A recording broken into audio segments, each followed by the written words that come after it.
안녕하시죠. 사랑 플러스 건강 톡톡의 국희균입니다. 더운 여름에 우리 성도 여러분 요즘 단기 선교 준비하시느라고 많이 분주하시죠? 저도 하나님 은혜로 매년 단기 선교를 다니고 있습니다.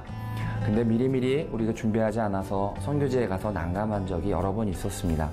오늘은 우리 단기 선교를 준비하는 우리 과정에서 몸과 마음에 무엇을 준비해야 될지 그 팁에 대해서 여러분과 함께 나누고자 합니다. 해마다 약 5만 명 이상이 출국하는 단기 선교. 말씀과 사랑으로 선교지에 도착하지만 도리어 몸과 마음이 지쳐 병을 얻기도 쉽다는데 준비된 선교가 아름답다. 오늘 사랑 플러스 건강 톡톡에서는 건강하고 은혜에 충만한 단기 선교를 위해 준비할 사항을 함께 알아본다. 하나님께서 주신 우리의 몸을 지킨다. 대한민국 관절의 달인 사랑 플러스 병원 국희균 원장. 여러분, 이게 구급함인데 굉장히 구급함이 큽니다. 우리가 단기 선교를 떠날 때 준비해야 되는 것은 어떻게 보면 이 구급함에 있는 것처럼 여러 가지 것들이 있을 거예요. 이 안에 보면 소독약도 있고, 보면 붕대도 있고, 반창고도 있고. 그래서 철저하게 우리가 잘 준비하면 선교지 가서 당황하는 일이 없으실 겁니다. 저도 선교 갔던 첫 해가 기억이 납니다. 더운 지역이었어요. 인도에 아마 캘카타인가 그랬던 것 같은데, 의료 선교니까 전 의사니까 가서 진료를 하면서 환자들한테 처방을 하는데, 우리는 예스, 네 이런 게 이렇게 끄떡끄떡 하는데 그 지역은 반대로 표현을 하는 걸 몰랐어요, 이틀 동안. 그래서 제가 열이 나는 것 같은데 머리가 안 아프세요? 그러면 이렇게 하시는 거예요. 이게 예스였는데 논 줄 알고 열이 안 나나 보구나. 그래서 처방을 엉뚱하게 했어요. 그래서 이틀 동안 그렇게 처방을 하고 이틀이 지난 후에 알았습니다. 그래서 선교사님한테 여쭤봤죠. 아무래도 제가 이상한데 이분들은 예스를 어떻게 표현합니까? 그랬더니 이게 예스라는 거예요. 여러분 혹시 떠나는 지역의 문화가 어떤지에 대해서 알고 가시는 것이 너무 중요합니다. 그래야 저처럼 그런 실수를 안 하실 거예요. 특히 의료 선교 떠나시는 분들 꼭 기억하셔야 됩니다. 어느 지역은 하루에 식사 2끼 하는 지역도 있습니다. 근데 한국처럼 3끼 처방을 내면 한 끼 약은 어떻게 할지 현지 분들은 모르시기도 하거든요. 두 번째는 현지의 식생활 습관을 좀 잘 알고 가셨으면 합니다. 어떠한 지역은 귀한 손님들 오셨다고 집에서 식사를 대접하는 경우도 있죠. 저희 가족들도 아이들이 어릴 적에 필리핀 오지에 가서 민박을 한 적이 있어요. 우리 그 지역 주민 집에 잔 적이 있는데, 그 지역 주민들은 손님들한테 먼저 음식을 드리고 남는 걸 먹는데, 한국은 남는 것이 실례라 그러잖아요. 그래서 다 먹는데 저희 식구들이 다 먹어버려가지고 그쪽에 있는 주인들 자녀들이 쫄쫄이 굶은 적이 있습니다. 혹시 여러분들이 민박을 하게 되면 저희 가족처럼 그런 실수를 안 하기 위해서는 현지의 식생활이 어떤지 그런 것도 한 번쯤은 생각해 보는 게 식생활 습관에 대해서 아는 것들이 굉장히 중요할 것 같아요.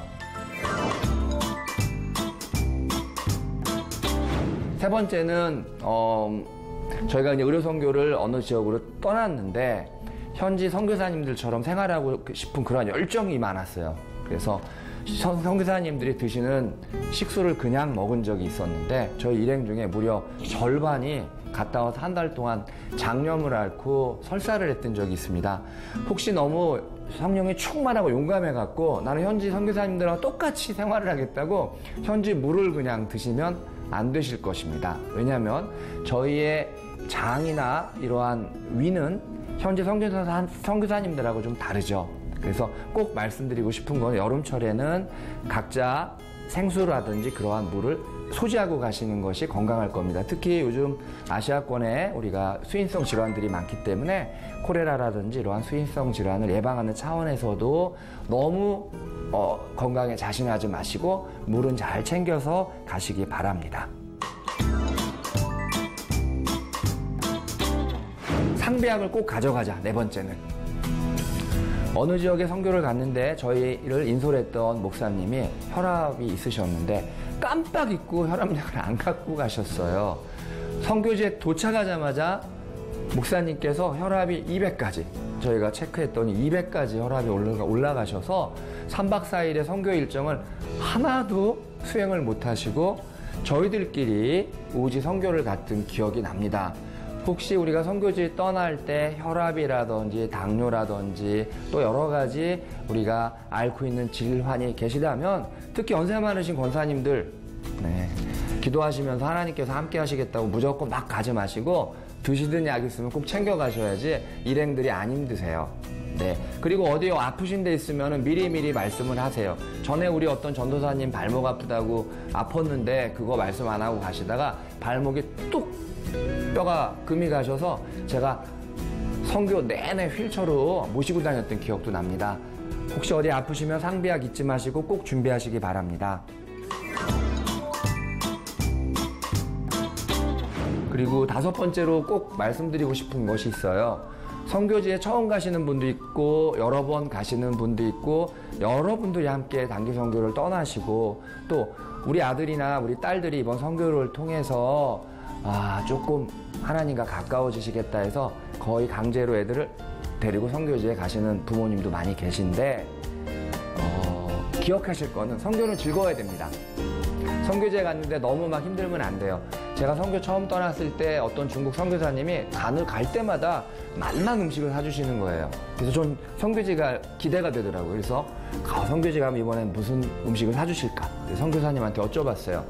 선교사님, 제가 하나 죄송한데 여쭤보고 싶은데 왜 이렇게 맛있는 음식을 사주세요? 그랬더니 선교사님이 그래야 다음번에도 오지. 오래전 이야기인데 기억이 납니다. 선교지 갈 때 즐거운 마음으로 갈 수 있어야 돼서 혹시 여러 번 선교 갔던 분들이 처음 가는 우리 성도 여러분들이 계시다면 즐겁게 해주십시오. 저도 저희 병원에서 14년 동안 선교를 떠났는데 10년 동안은요 지독한 원장이었습니다. 아침 6시에 일어나라고 타임키퍼라 그러는데 잔소리꾼들을 하나씩 선정해서 각 방마다 가서 깨웠어요. 6시 이제 새벽 기도하는 시간, 큐티하는 시간.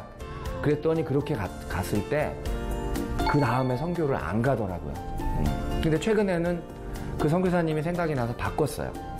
그렇게 타임키퍼도 없애고 너무 힘들게 안 했더니 우리 직원 중에 무려 2분이나 한 번 선교를 갔는데 2번, 3번 가시더니 전도한 적도 없지만 본인이 교회를 가서 신앙생활을 잘하는 걸 봤습니다. 우리가 선교는 즐거운 마음으로 가야 되고 현지에서도 기쁘고 즐거워야 됩니다.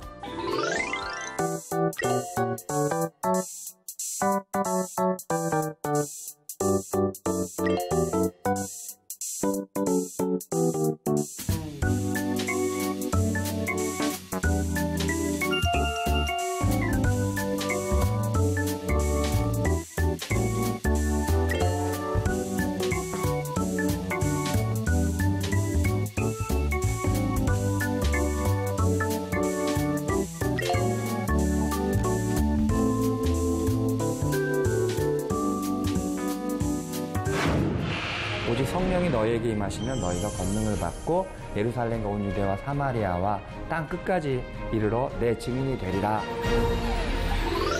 방송 잘 보셨나요? 단기 선교를 준비하시는 성도 여러분, 단기 선교를 준비함에 있어서 가장 중요한 것을 제가 말씀 안 드렸습니다. 가장 중요한 것은 하나님을 기대하시는 겁니다.